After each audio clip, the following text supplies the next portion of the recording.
Hello guys! Hello Taurus! Welcome dito sa aking channel. Kapalaran 888 Taurus. Ito ay timeless reading para sa inyong lahat. So, general reading siya guys. Pwedeng makaresonate sa lahat to ng Taurus. I hope na makaresonate ka dito. Persecution, Inquisition. Okay, Taurus.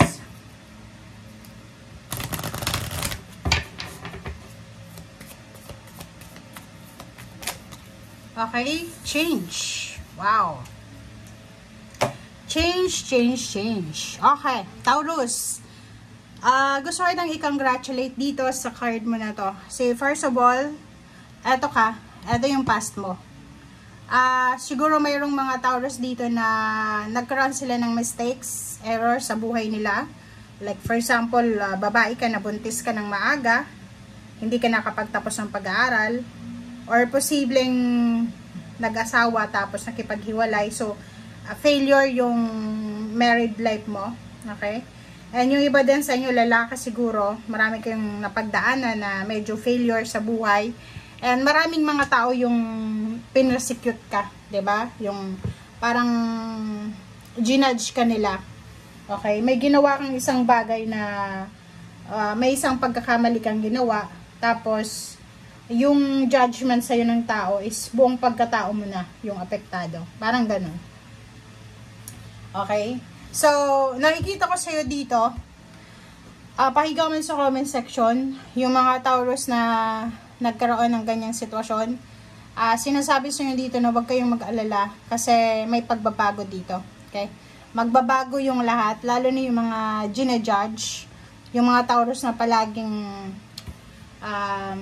alam mo yon, ginajudge ng mga tao sa paligid, ng kanilang kamag-anak, ng kanilang karelasyon. Yung parang feeling mo, wala ka nang ginawang wala ka nang ginawang maganda sa buhay mo kasi puro na lang judgment yung kumbaga natatanggap mo. Okay? Yung parang feeling mo naglalakad ka sa kristal or sa glass na iniisip mo na ay hindi ako pwedeng magkamali kasi mga perfectionist yung mga tiyahin mo, relatives, friends, o kung sino man sila. But now, sinasabi sa'yo Taurus na huwag kang mag-alala kasi magbabago yung lahat. It's a 360 degrees na pagbabago ang magaganap sa buhay mo. So, siguro maraming tao yung ginudge ka, niyurakan yung pagkatao mo, and now, yung mismong karma yung magpapakita sa kanila kung anong klase kang tao. Okay? So, it's your, parang payback time to para sa'yo. Pero, since mabuti ka naman na tao, wala ka nang pakialam. So, parang nakikita ko, wala ka ng grudges, resentment. Basta, ang gusto mo lang is maging kalmado yung buhay mo. Gusto mo lang is maging maayos yung buhay mo. Okay? Which is, yun yung pinaka-strength mo talaga. Ang pinaka-strength mo talaga is yung kahit pag-usapan ka na, kahit i-judge ka, still kicking, still thriving ka pa rin. Wala kang pakialam. Yun yung dapat na i-possess ng lahat ng water sign. Okay? Kasi yun yung meron ka na wala sila. Okay. Okay, Taurus. Wow. Oh, 'di ba? So, is confirmation siya, guys. Kung siguro dati ikaw yung subject ng kapamilya mo na parang sinasabi na eto si Taurus yung nagdadala ng mala sa pamilya. 'Di ba? May ganun eh. May mga tao, may kamag-anak relatives, friends na parang alam mo si Taurus pag naandyan, parang minamalas, parang ganun. So, dito sinasabi na isang magandang balita ang pwedeng dala mo para sa pamilya mo, para sa kaibigan mo, para sa team, sa trabaho, na pwedeng magdala sa kanila ng sobrang happiness, emotional fulfillment, parang ganun. So, nakikita ko sa'yo dito, incoming siya. So, incoming good news, incoming message, letter, confirmation, na pwedeng magdala sa'yo and the rest ng family ng sobrang kaligayahan. Second message natin is Knight of Wands. So, Nakikita ko sa'yo dito yung good news. Etong good news na to, it's a good news, international news to. So, kung nag-a-apply ka ng trabaho sa ibang bansa, sinasabi sa'yo dito na posibleng makatanggap ka ng confirmation na ikaw ay tanggap na. Or, wait lang guys. Or, posibleng makatanggap ka ng balita na kailangan mo nang magpa-medical or malapit ka nang pumirma ng kontrata. Okay? So, it's a completion.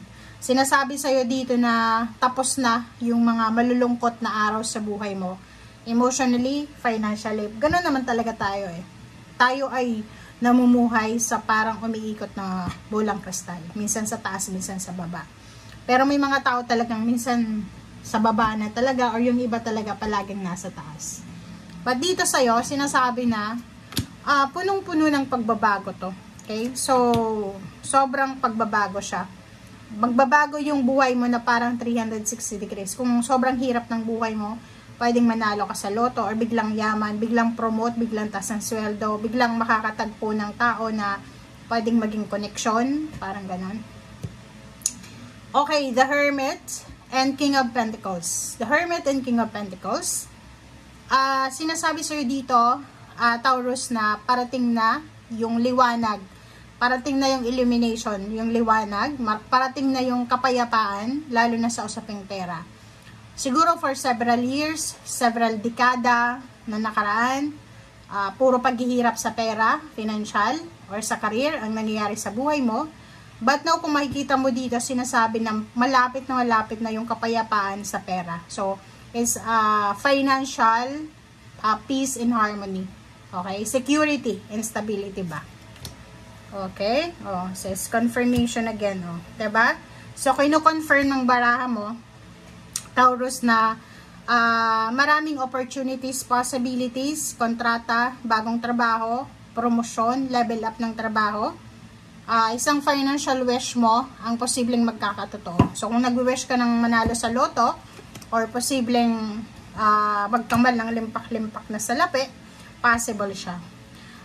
Sa usaping emotion din, ang ganda nito kasi emotionally, kung hindi naging maganda yung relationship mo sa mga tao sa paligid mo, sa relatives, sa friends, sa neighbors, sa mga katrabaho mo, especially sa mga malalapit sa'yo, sinasabi sa'yo dito na posibleng magbago to. Okay? From parang loneliness, toxicity, to happiness, and calm, and harmony. Okay? And pwedeng yung iba sa inyo dyan, pwedeng kung mother ka, yung anak mo ay posibleng magta-travel sa malayong lugar para magtrabaho or para mag-business. Okay? Thank you guys. Bye!